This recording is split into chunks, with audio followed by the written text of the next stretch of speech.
दोस्तों, अजीजों, Jesus link के सुनने वालों, अल्फ्रेड गेल अपनी न्यूयॉर्क से आज की सच्ची और अच्छी बातों के साथ आपके सामने हाजिर है और सलाम अर्ज करता है। आज का शो मेरा है 450 450 और शो का टॉपिक है खुदावंद हमें बरकत दे।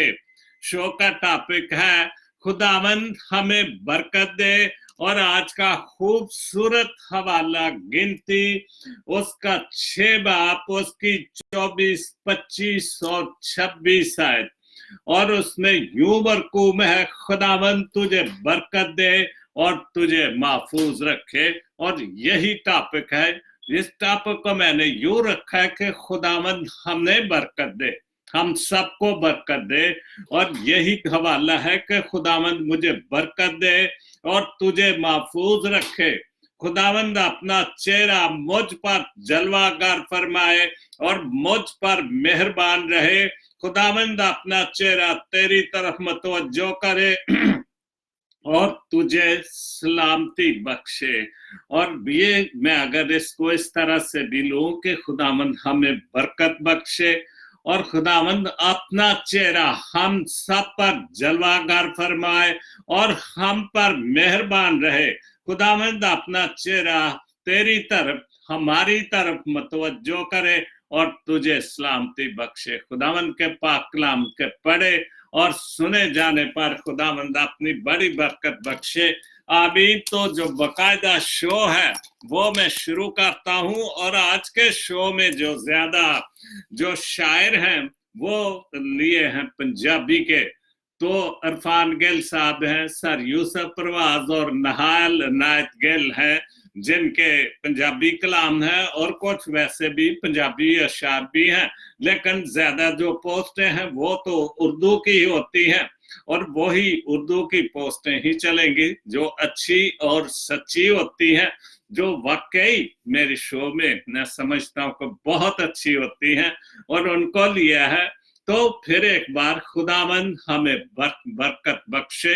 और पहली सबसे जो पोस्ट है अलीजा राय, वेरानों में एक कशिश होती है, वेरानों में एक कशिश होती है मगर वहां रहना कोई नहीं चाहता। ये बिल्कुल ठीक बात है, वेरानों में वाकई बड़ी कोशिश होती, लेकिन चूंकि वेरान जगह होती है वहां कोई नहीं जाना चाहता क्योंकि हर एक चूंकि हम इंसान हैं, हम दिल तोड़ कर रहना चाहते हैं और चाहते हैं कि हम वहां पर रहें जहां काफी रौनक हो, खूबसूरती के साथ साथ रौनक भी हो। को वीराने तो वीराना, लेकिन हम इंसानों को चलती फिरती जिंदगी बहुत ज्यादा खूबसूरत लगती है। जैसे उजड़े हुए लोगों को जानना को हर कोई चाहता है मगर रहना कोई नहीं चाहता। बिल्कुल, क्योंकि आप रहना मगर रहना तो कोई नहीं चाहता, पहनाना तो कोई नहीं चाहता। और उजड़े हुए लोग जो को बिल्कुल उजड़े से मुराद है कि जो तन्हा हो चुके हैं किसी न किसी हवाले से, कोई ना कोई मसले उन पर हो चुके हैं और उनको हर कोई जानना तो चाहता है, लेकिन जब उनकी जरूरत पड़ती है तो फिर उस हवाले से मेरे ख्याल है कि कोई उनकी मदद इतनी जल्दी नहीं करना चाहता। दूसरी पोस्ट है अलीजा राय की, मोहब्बत एक जैसी नहीं होती, मोहब्बत कभी एक जैसी नहीं होती, ये चेहरे बदलती रहती है। बात तो ठीक है क्योंकि कोई भी चीज एक जगह पर कायम नहीं रहती है और यही जो मिसाल है मोहब्बत की है। तो मोहब्बत चूंकि इंसान जो एक जगह पे कायम भी नहीं रहता और इसी तरह से मोहब्बत भी वो मुख्तलिफ तरीकों से बदलता रहता है। तो मैंने मोहब्बत को एक शख्स से सफर करते हुए दूसरे शख्स का होते देखा है। बिल्कुल ठीक बात है कि एक शख्स से दूसरे शख्स तक तो मोहब्बत जो है वो मुंतकिल होती रहती है اور یہ تو آزاد خوشبو ہے، بالکل یہ سچی بات ہے، آزاد خوشبو ہے۔ محبت تو کسی کی قید نہیں، نہ کسی کوئی اس کو قید کر سکتا ہے۔ محبت کے طریقے تو بہت زیادہ ہیں، ماں بیٹے کی، ماں بیٹے کی، باپ بیٹے کی محبتیں ہیں، خدا باپ سے محبت ہے، دنیاوی محبت ہے، روحانی محبت ہے، اور واقعی ایک جگہ تو نہیں رہتی، انسان تو بدلتا ہی رہتا ہے۔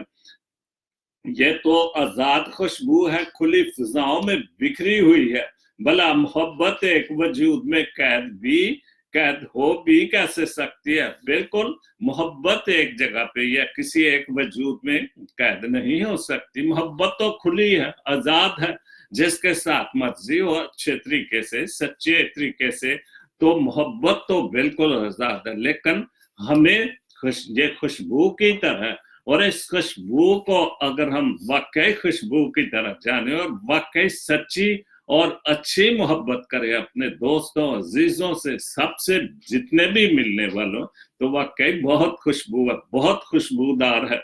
اور اس کی جو آزاد خوشبو ہے، بالکل ہم کسی کو کبھی بھی قید نہیں رکھ سکتے، محبت کو خاص طور پر نہیں قید رکھ سکتے۔ اس کے بعد تیسرا پوسٹ ہے علی رضا کی، تو اس میں ہے ایک شعر ہے، میرے دل نے کبھی کسی کا برا نہیں چاہا۔ بالکل ٹھیک بات ہے، میں تو اس کا گواہ ہوں کہ میرا دل تو کم سے کم کسی کی برائی نہیں چاہتا، کوشش ہوتی ہے، اور ہم سب کی بھی کوشش ہونی چاہیے کہ کسی کے لیے، کسی کی بھی، کبھی بھی کسی کے لیے برا نہ چاہیں، جو بھی کر سکتے ہیں اچھے کے لیے کریں، اچھا ہی کریں، اچھی سوچ کے ساتھ ہر ایک کی مدد بھی کریں۔ یہ بات اور ہے کہ مجھے ثابت کرنا نہیں ہے، یہ بالکل بات ہے کہ واقعی ہم کسی کے ساتھ برا تو نہیں کرنا چاہتے، لیکن یہ الگ بات ہے کہ ہم اس کو ثابت نہیں کرنا چاہتے، اور جس کے ساتھ اچھائی کر دی جاتی ہے وہ ایسے حالات ہی پیدا کر دیتا ہے کہ ہم اس کو ثابت کر ہی نہیں سکتے۔ تو اگر ہم کریں گے تو وہ تو اتنا کچھ بولتا ہے، اتنے جھوٹ اور بہت ساری باتیں، لیکن پھر بھی انسان ہوتے ہوئے جو کوئی برا کرتا ہے اس کو کرنے دو۔ آپ کا کام ہے اچھائی کرنا اور اچھا برتاؤ کرنا، محبت کرنا، پیار کرنا۔ جیسے ابھی میں نے پڑھا کہ محبت تو ایک خوشبو ہے، یہ تو آزاد ہے، تو یہ محبت آزاد ہے، خوشبو بھی ہے، جس کے ساتھ آپ اچھی بات ہے محبت کریں، برائی نہ کریں، ہر ایک کے ساتھ اچھائی ہی کرنے کی کوشش کریں۔ اس کے بعد اردو غزل سے بہت اچھی پوسٹ، اگر کوئی آپ کی فکر کرتا ہے تو اس کی قدر کرو، بہت خوبصورت، سچی اور اچھی بات۔ اور یہ ہر ایک شو میں اکثر ہوتی ہے کہ ہم جو بھی کوئی محبت کرتا ہے، اگر کوئی آپ کی فکر کرتا ہے تو اس کی قدر کرو، بالکل ٹھیک بات ہے۔ اگر کوئی آپ کی قدر کرتا ہے، آپ کو کوئی اچھائی کر رہا ہے یا آپ کی کوئی بھی بھلائی کر رہا ہے، تو آپ کو اس کی قدر کرنی چاہیے، کیونکہ دنیا میں تماشائی زیادہ ہیں۔ بالکل سچی بات ہے کہ دنیا میں تماشائی زیادہ ہیں اور فکر کرنے والے بہت کم ہوتے ہیں، یہ بالکل ٹھیک بات ہے۔ اگر کوئی آپ کی فکر کرتا ہے تو اس کی قدر کرو، کیونکہ دنیا میں تماشائی زیادہ ہیں اور فکر کرنے والے بہت کم ہیں، بالکل ٹھیک بات ہے۔ لیکن پہلی جو لائن میں پڑھوں گا کہ جس میں لکھا ہے کہ اگر کوئی آپ کی فکر کرتا ہے تو اس کی قدر کرو، آپ کی کوئی بھلائی کرتا ہے تو اس کی قدر کرو، لیکن یہاں پر الٹ ہو جاتا ہے کہ جو بھی آپ کے بھلائی کرتا ہے یا جو بھی آپ کی قدر کرتا ہے، ہم یہ سارے سلسلے وقتی طور پر کرتے ہیں۔ جب وہ ہماری مدد کرتا ہے، ہماری قدر کرتا ہے، تو پھر ہم اس کو بھول جاتے ہیں یا پھر کوشش کرتے ہیں کہ اس کی جتنی بھی برائی کی جائے اتنی ہی کم ہے، کیونکہ دنیا میں زیادہ تماشا ہے۔ جب بھی کسی پر کوئی بھی برا وقت آئے تو بجائے اس کے اس کو تسلی دی جائے یا اس کے ساتھ بھلائی کی باتیں کی جائے، لیکن ہم اس کو زیادہ اور پریشان کرنے والی باتیں کرتے، تو یہ ٹھیک بات نہیں، کیونکہ دنیا میں तमाशाई ज्यादा है और फिक्र करने वाले बहुत कम है। लेकिन जो भी फिक्र करता है हमें उसको भी थोड़ी बहुत इज्जत तो देनी चाहिए।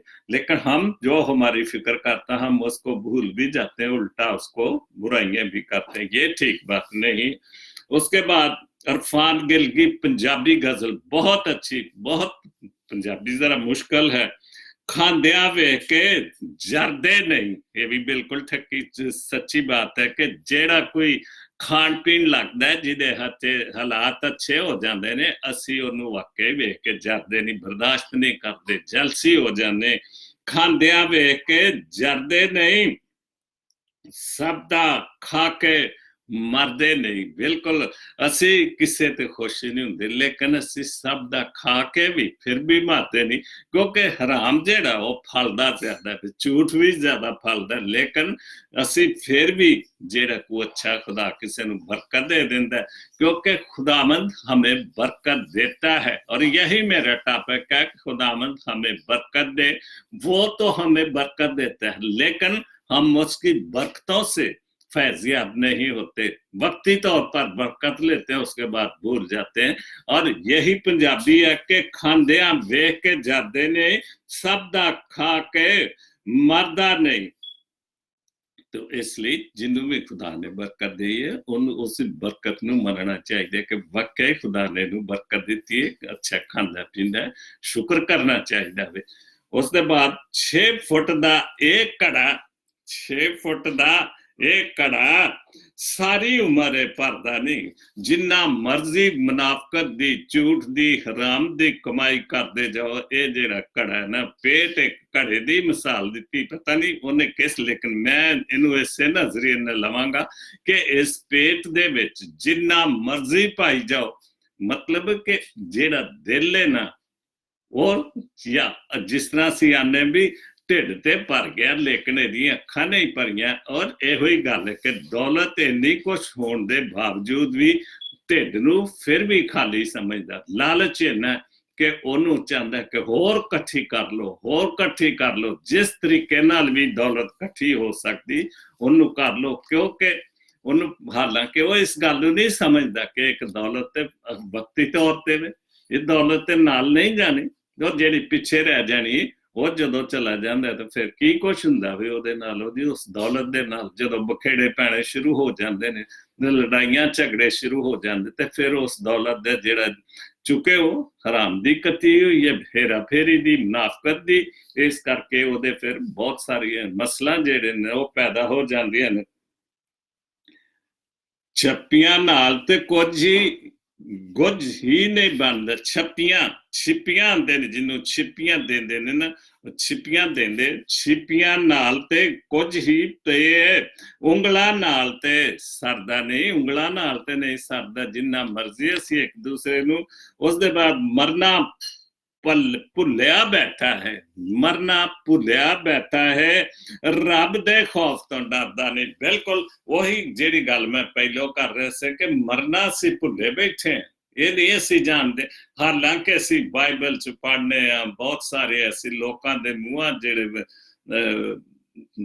जेड़े कलाम सुनाते ने, या आम जी गल ने कि असीं आम जी गल भी कहने कि यार मौत ते होनी है ना, लेकिन असीं मूँह जबानी डरने, लेकिन असीं मौत नूं भुले बैठे हैं, बिल्कुल भुले बैठे। अगर असीं मौत नूं याद रखिए कि इस गल नूं भी याद रखिए कि जदों मौत आउणी है, जदों असां खुदा दे सामने पेश होना है ते हाज़री होनी है ते हिसाब किताब ते होना है, लेकिन असीं इन्हां सारियां गल्लां नूं भुल के बैठे हैं। इस करके सानू मौत नूं याद, रब दे खौफ तो असीं नहीं डरदे कि जे मौत तो भी नहीं डरदे तो असीं रब दे खौफ तो, खुदा दे खौफ तो नहीं डरदे कि जदों साडी जिंदगी दा खात्मा होना ते असां उस खालके हकीकी दे सामने भी जाना, ते मौत भी हकीकी है।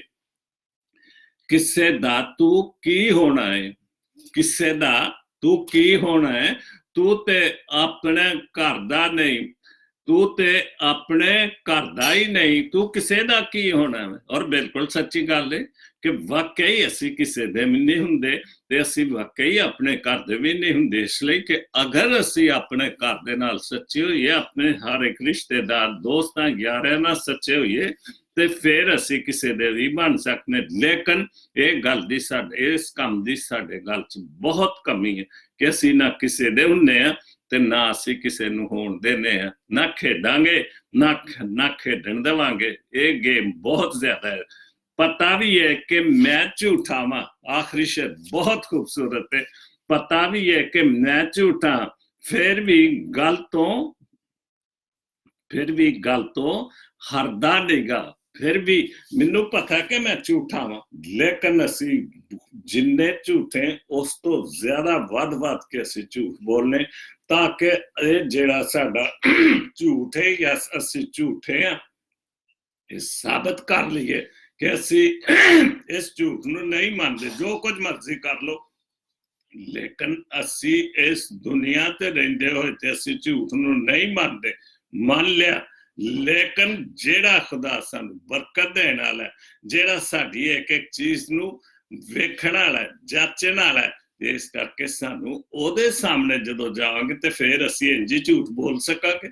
ਉੱਥੇ ਤੇ ਝੂਠ ਨਹੀਂ ਚੱਲਣਾ।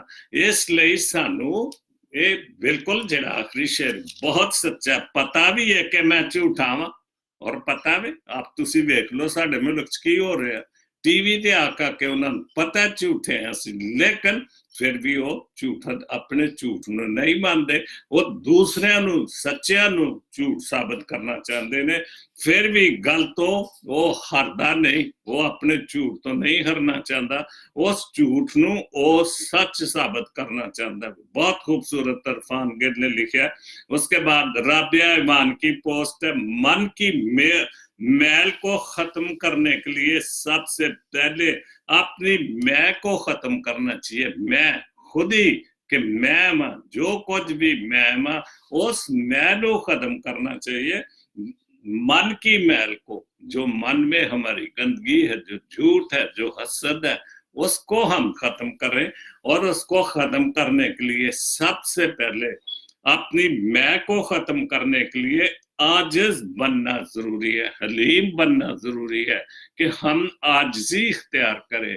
खुदावंद के जो हमें बरकत देता है, जो हमें बरकत देने के लिए तैयार है, क्योंकि खुदावंद हमें बरकत देता है और दे रहा है, हम उसकी बरकतों से बहुत ज्यादा पीछे हैं। तो इसलिए हमें हर तरह से अपनी मैल को, दिल की मैल को साफ करने के साथ साथ मैं को भी खत्म करना है, अपनी खुदी को, अपनी अकड़ को खत्म करना है। और उसके लिए तब ही हो सकता है कि अगर हम बहुत आजिज़ी के साथ, और आजिज़ी कैसे हो सकती है? खुदा के हुक्मों पर अमल करने के लिए, चूंकि वो तो हमें बरकत देता है, लेकिन हम उसकी बरकत से फैज़याब नहीं होते और ना होना चाहते हैं। हम झूठ और फ्रेब की तरफ, झूठी बातों की तरफ, क्योंकि सच्चाई की तरफ हमारा जाने को मन नहीं करता।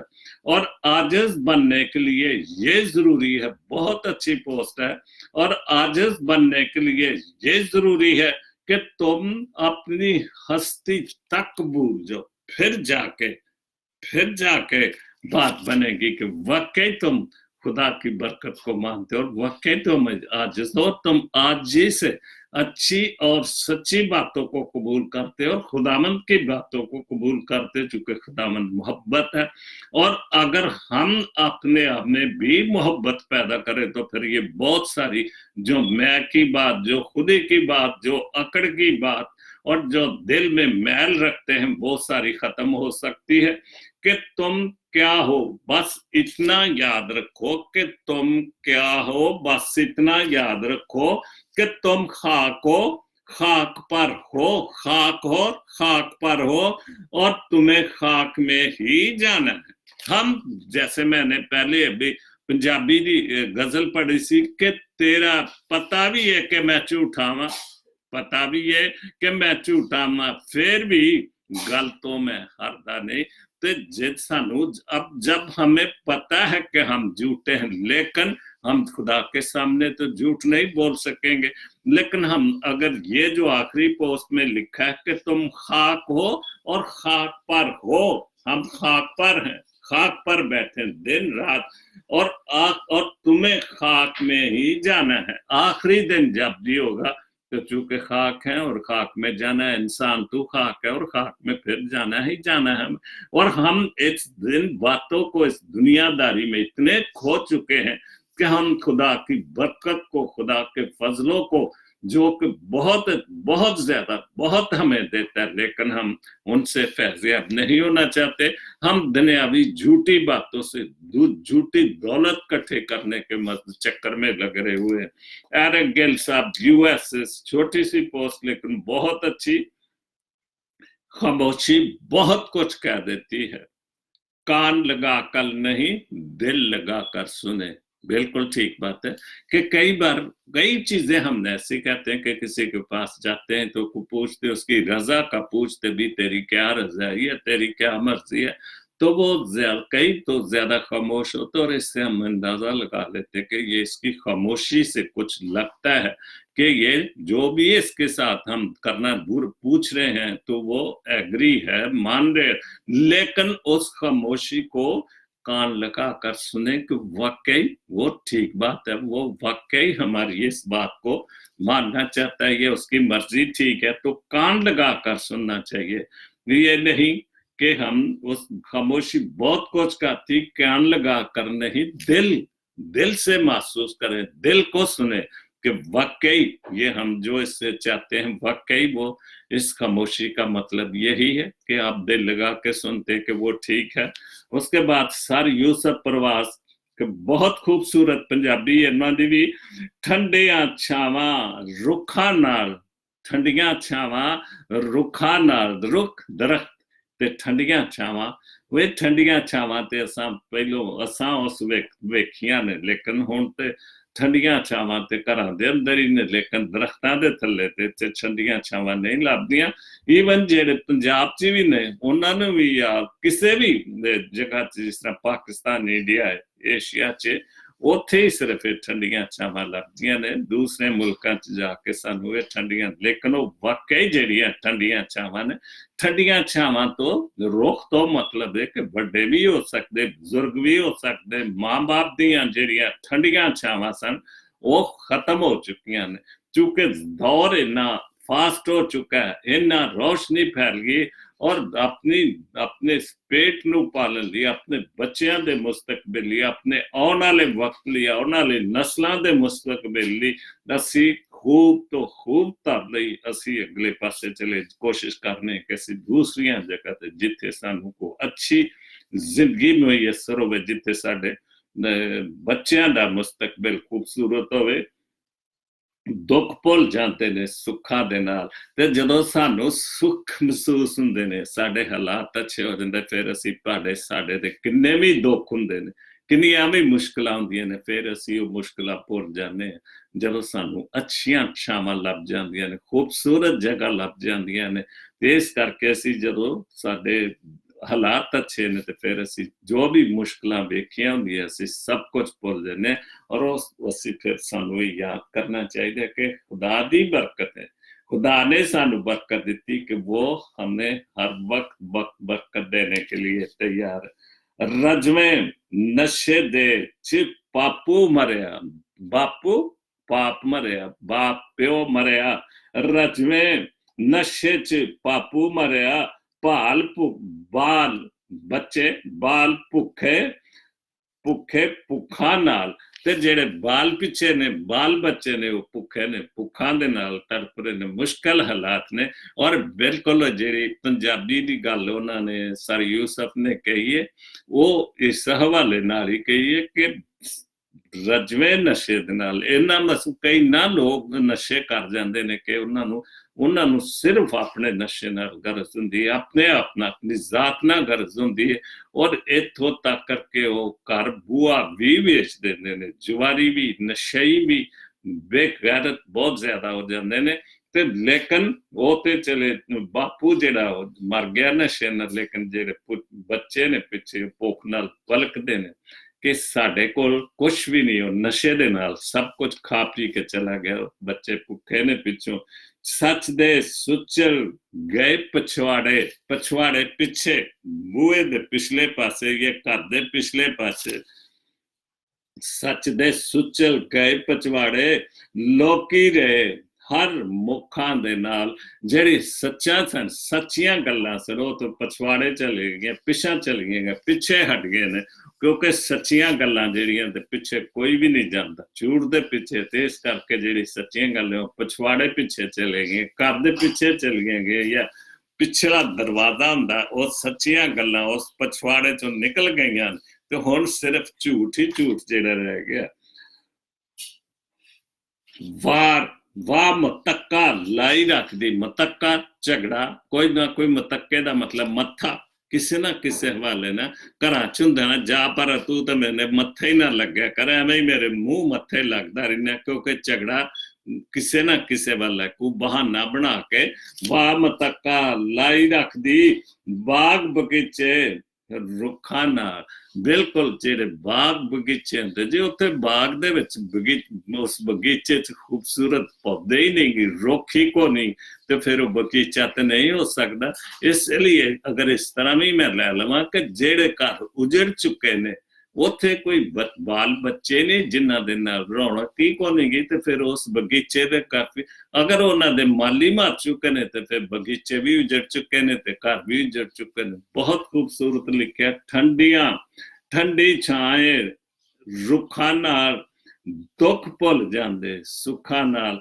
ਤੇ ਰੋਜ਼ ਸਮੇਤ ਸਾਹਿਬ ਨੇ ਬੜਾ ਅੱਛਾ ਸ਼ੇਰ ਪਾਇਆ, ਕੁਛ ਸਾਡਾ ਵੀ ਮਾਨ ਰਹਿ ਜਾਂਦਾ, ਕੁਝ ਸਾਡਾ ਵੀ ਮਾਨ ਰਹਿ ਜਾਂਦਾ, ਇੱਕ ਵਾਰੀ ਤੇ ਆਪਣਾ ਕਹਿ ਜਾਂਦਾ। ਪਤਾ ਨਹੀਂ ਕਿੰਨੇ ਦਿਲ ਨਾਲ, ਕਿੰਨੇ ਦੁੱਖ ਨਾਲ ਜੋ ਜਿੰਨੇ ਵੀ ਸ਼ੇਰ ਲਿਖਿਆ ਕਿ ਇੱਕ ਵਾਰੀ ਸਾਡਾ ਤੇ ਮਾਨ ਰੱਖ ਲੈਂਦਾ, ਭਾਵੇਂ ਉਤਲੇ ਮੂੰਹ ਹੀ ਕਹਿ ਦਿੰਦਾ ਕਿ ਅਸੀਂ ਇੱਕ ਵਾਰੀ ਤੇ ਆਪਣਾ ਕਹਿ ਦਿੰਦਾ, ਭਾਵੇਂ ਉੱਤੋਂ ਵਾਲੇ ਦੀ ਕਹਿ ਦਿੰਦਾ ਕਿ ਮੈਂ ਤੇਰੇ ਨਾਲ ਪਿਆਰ ਕਰਨਾ, ਮੈਂ ਤੇ ਮੇਰੀ ਦੋਸਤੀ ਤੇਰੇ ਨਾਲ ਪੱਕੀ ਹੈ।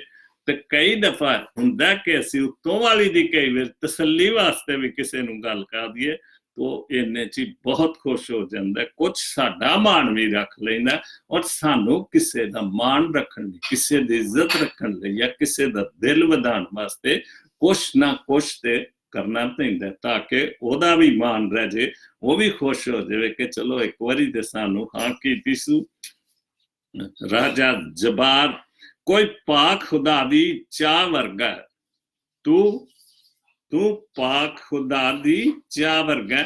ਆਪਣੇ ਦੋਸਤ ਨੂੰ, ਆਪਣੇ ਸੱਜਣ ਨੂੰ ਜਾਂ ਆਪਣੇ ਬੇਲੀ ਨੂੰ ਕਹਿ ਰਿਹਾ ਕਿ ਤੂੰ ਪਾਕ ਖੁਦਾ ਵਰਗਾ, ਸੱਚਾ ਤੂੰ, ਸੁੱਚਾ ਨੇ, ਸੋਹਣਾ ਨੇ, ਮੇਰੇ ਪਿੰਡ ਨੂੰ ਜਾਂਦੇ ਰਾਹ ਵਰਗਾ, ਜਿਹੜੇ ਤੂੰ ਮੇਰੇ ਪਿੰਡ ਨੂੰ ਜਾਂਦਾ ਰਾਹ। ਬਹੁਤ ਖੂਬਸੂਰਤ ਵਾਕਈ ਉਹ ਜਿਹੜੀਆਂ ਗੱਲਾਂ ਉਸ ਪਿੰਡਾਂ ਦੀਆਂ ਰਾਵਾਂ ਦੀਆਂ, ਜਿੱਥੇ ਅਸੀਂ ਪੈਦਲ ਚੱਲਦੇ ਸਾਂ, ਪੈਦਲ ਮੀਲਾਂ ਦੇ ਹਿਸਾਬ ਨਾਲ ਚੱਲ ਕੇ ਜਾਂਦੇ ਸਾਂ, ਲੇਕਿਨ ਉਹ ਰਾਜ ਗੱਡੀਆਂ ਤੇ ਵੀ ਸਾਨੂੰ ਉਹਨਾਂ ਦਾ ਮਜ਼ਾ ਨਹੀਂ ਆਉਂਦਾ ਜਿੰਨਾ ਰਾਹ ਉਹ ਪੈਦਲ ਚੱਲ ਕੇ ਖੂਬਸੂਰਤ ਹਵਾਵਾਂ ਦੇ ਵਿੱਚ, ਖੂਬਸੂਰਤ ਫਸਲਾਂ ਦੇ ਵਿੱਚੋਂ ਦੀ ਲੰਘ ਕੇ ਹੁੰਦਾ ਸੀ।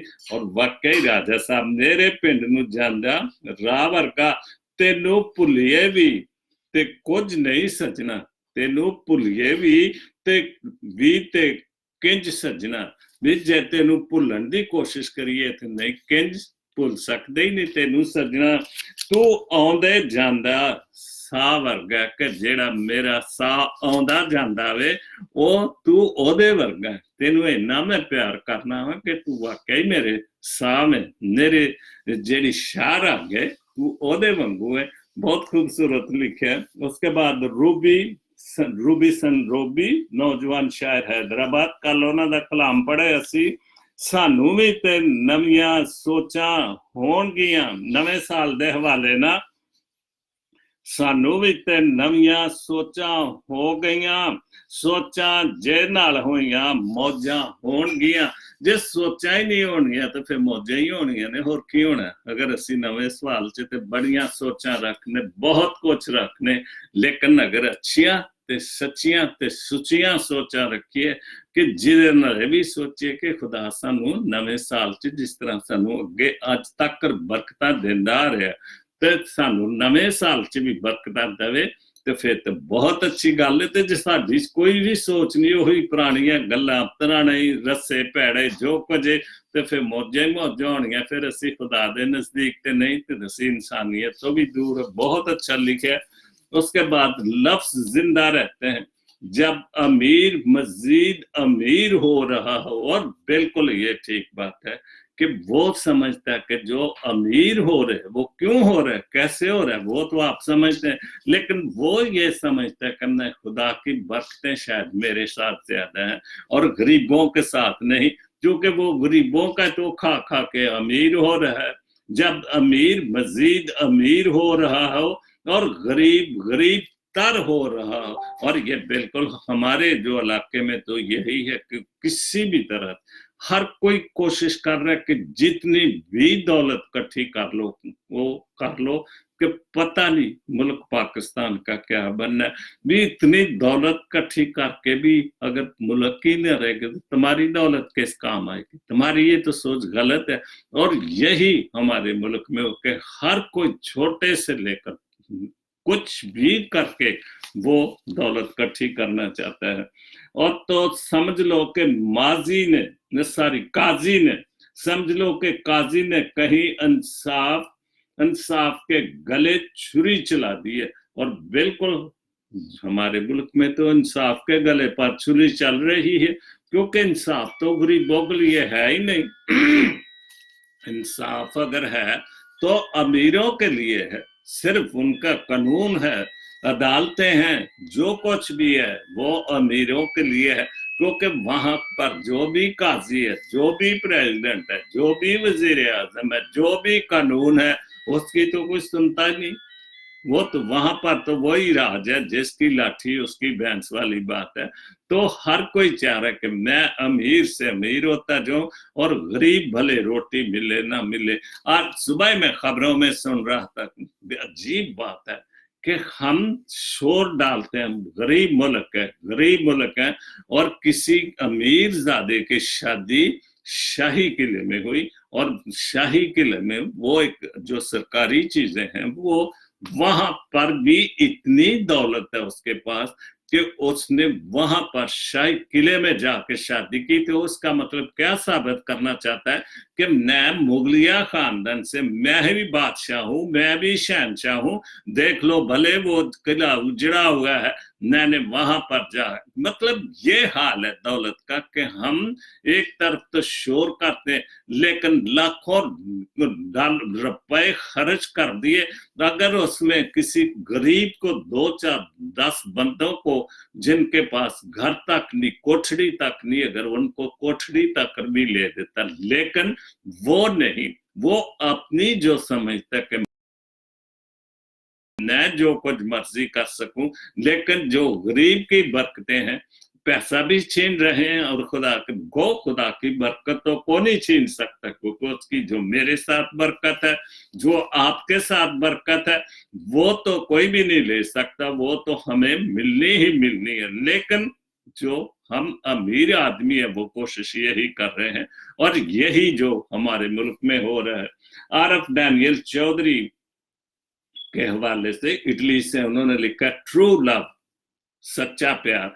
उन्होंने लिखा बेहतरीन हम सफर की सबसे बड़ी खासियत यह है कि वो अपने इख्तलाफ और नाराजगी के बावजूद भी आपका ख्याल रखना और फिक्र करना नहीं छोड़ता। और ये कौन हो सकती? आपका जिंदगी का साथी, जो जिसको हम बीवी कहते हैं, हम स्वीट वाइफ कहते हैं, प्यारी बीवी कहते हैं। और वाकई अगर जो अच्छी बीवी है वो खुदा की नेमत है, खुदा की बरकत है, और वाकई उस घर में वाकई खुदा की बरकत है, क्योंकि खुदावंद हमें बरकत देता है। और अगर उस मेरी या आपकी बीवियां अच्छी हैं, और यह हकीकत है कि बीवी की सही मानों में जो पता चलता है वो आखिरी उम्र में चलता है जाके, کہ جب آپ گر چکے ہوتے ہیں بہت ساری بیماریوں میں، جو یہ خاص طور پر ہمارے ایشیا میں یا ہمارے پاکستانی انڈین لوگوں میں یہ چیز بہت ضروری ہے، کیونکہ امریکن لائف اور یورپن لائف ڈیفرنٹ ہے.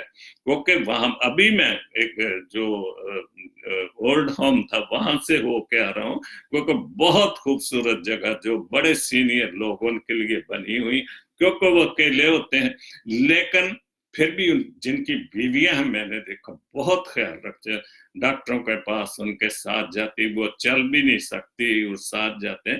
اور یہی بات اس کا مطلب ہے کہ اگر آپ کا ہم سفر میں یہ خاصیت ہے کہ وہ آپ سے کتنا اختلاف بھی ہوتے ہیں، ناراضگیاں، غصے، لیکن اس کے باوجود بھی اگر آپ کا خیال رکھتا ہے تو فکر آپ کا خیال رکھنا اور فکر کرنا نہیں چھوڑتا. بالکل.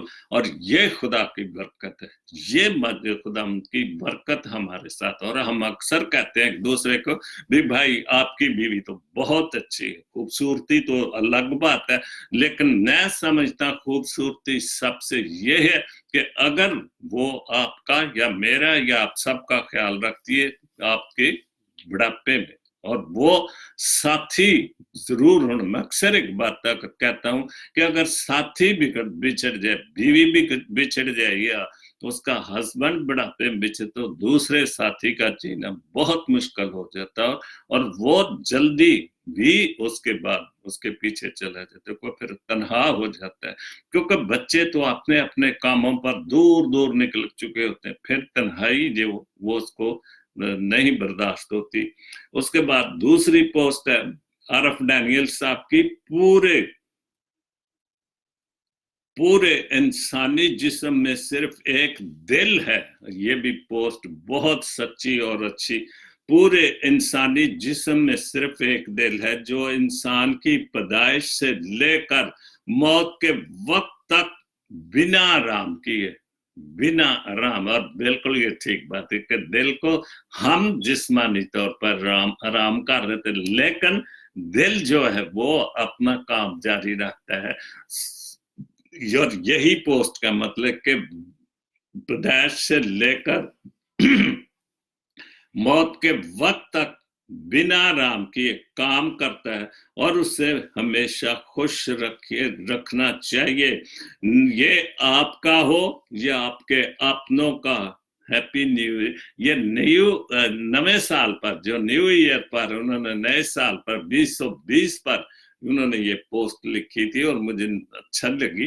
اور واقعی ہم جیسے آخر میں لکھا کہ دل آپ کا ہے یا دوسرے کا، ہم دوسرے کو بھی خوش رکھیں، کیونکہ ایک وقت آتا ہے مایوسیاں پریشانیاں ہوتی ہیں، لیکن ہم جائیں ان کے پاس بیٹھے ہیں ان کا، کیونکہ تسلی جو ہے صرف آپ بھی آپ فکر نہ کریں میں جو ہوں. اور اتنی سی بات سے بندے کا دل بہت بڑا ہو جاتا ہے. اکثر ہم پریشانیاں، کوئی موت بھی ہوتی ہے اور کوئی پریشان تو ہم جاتے ہیں بھی کوئی بات نہیں یار ہم تمہارے ساتھ، اور اس سے اس بندے کا دل بہت بڑا ہو جاتا ہے. بہت خوبصورت پوسٹ. اس کے بعد نہال عنایت گل پنجابی دی بہت خوبصورت غزل، جیڑی آپ خریتاں کر دی سی، جیڑی آپ خریتاں کر دی تھی اج تھاں تو پئی منگ دی ہے. کون سی؟ کوئی بھی کسی دا بھی نہ ہے یا میں یا کوئی لیڈی ہے جو بھی، تو واقعی جڑے اسی اچھے تو خوبصورت لوگ نا واقعی خدا جنہاں نو برکت دیندا ہے، وہ آپ خیراتاں کردے رہندے، بھلائیاں کردے رہندے، نیکیاں کردے، لیکن وہ انہاں کو نیکیاں بھلائیاں کرتے کہ ایک وقت آ جاندا ہے کہ پھر وہ بچارے انہیں کو کہ وہ تھاں مانگ رہندے، لیکن جنہاں نال بھلائی کیتی، جنہاں نال نیکی کیتی، وہ انہوں کوئی بھی نہیں پوچھتا، وہ تھاں مانگ دی پھر دی بیچاری کہ کوئی. اور میں بڑے واقعہ دیکھے ٹی وی بہت پتہ نہیں، ایک دن میں کافی 2-3 سال کی پہلے کے بعد ایک بہت نامور تو صحافی تھی یا جو بھی تھی، اس کا اپنا اخبار تھا اور ٹی وی پر پھر وہ مانگتے ہوئے دکھائی تھی.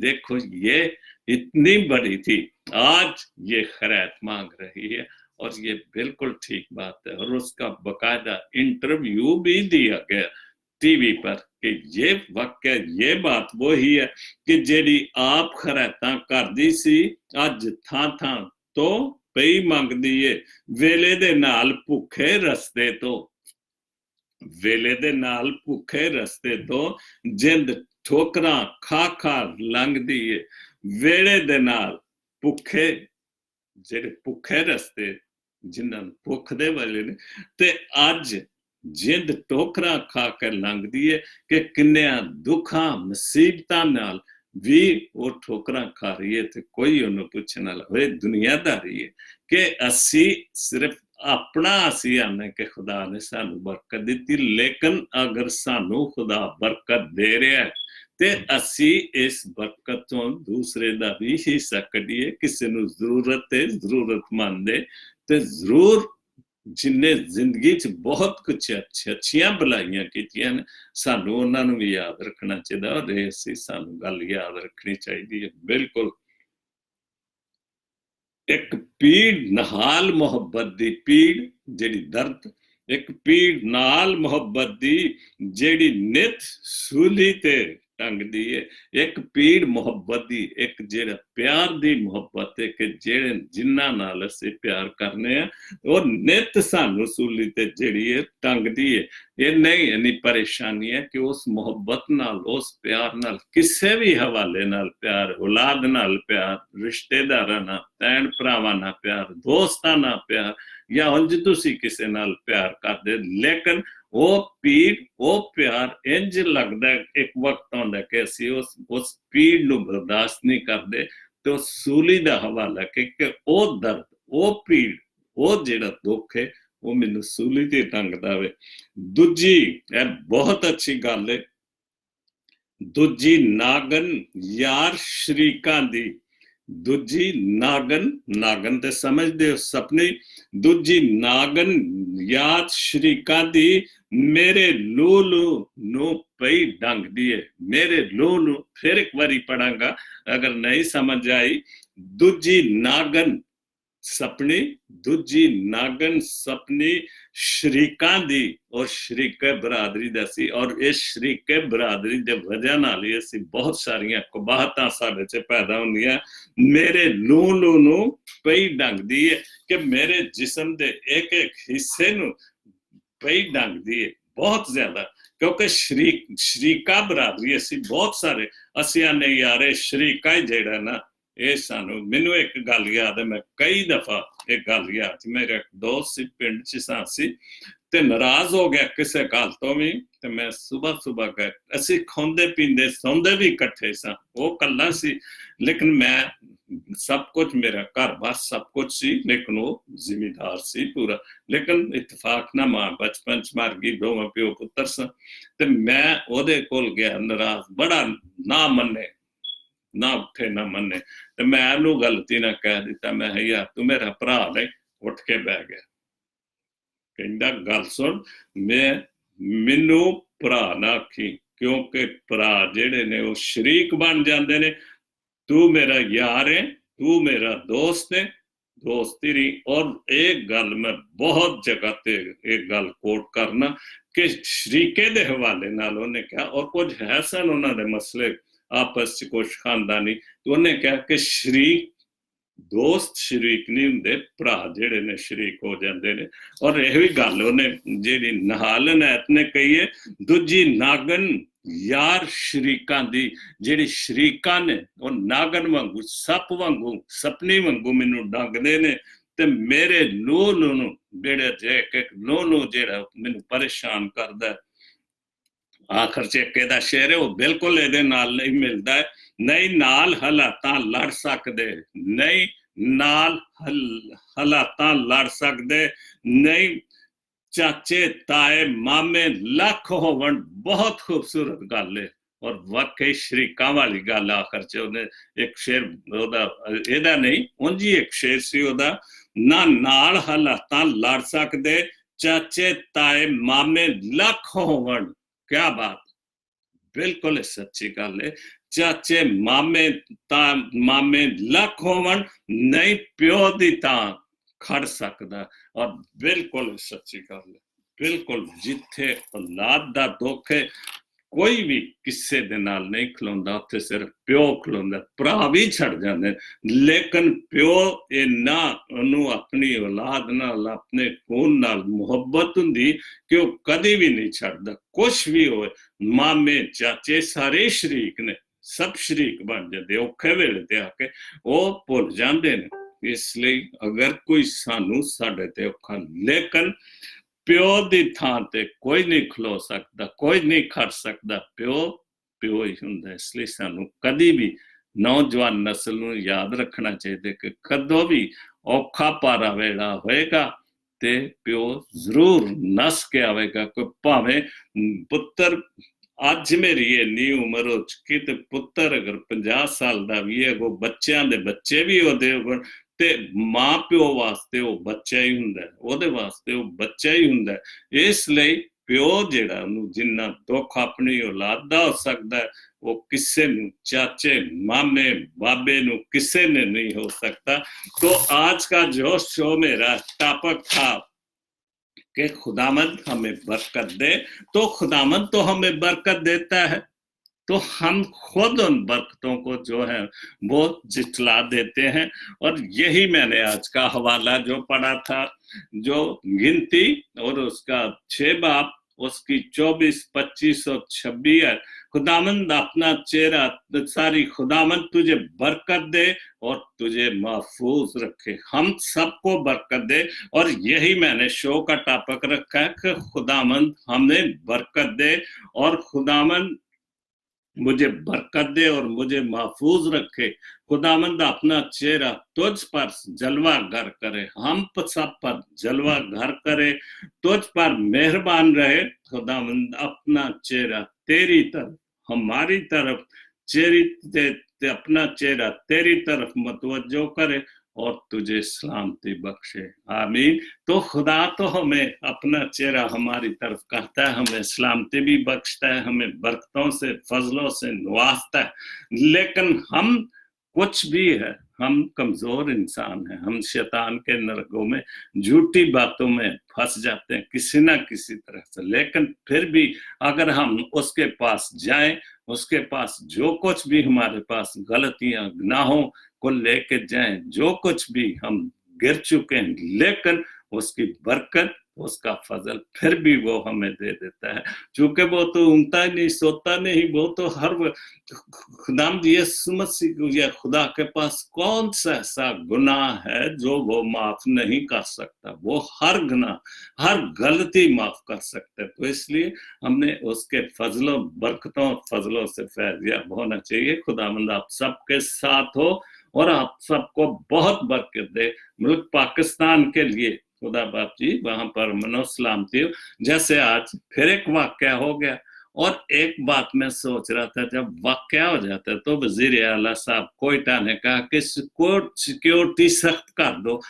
जब सिक्योरिटी की सख्त होने की जरूरत उस वक्त नहीं, उस वक्त सो जाते हैं, और जब वाकया हो गया तो फिर सिक्योरिटी सख्त कर दो, फिर फौजें भी आ जाती हैं, सारे कुछ पहुंच जाते, लेकिन पहले सोए रहते हैं।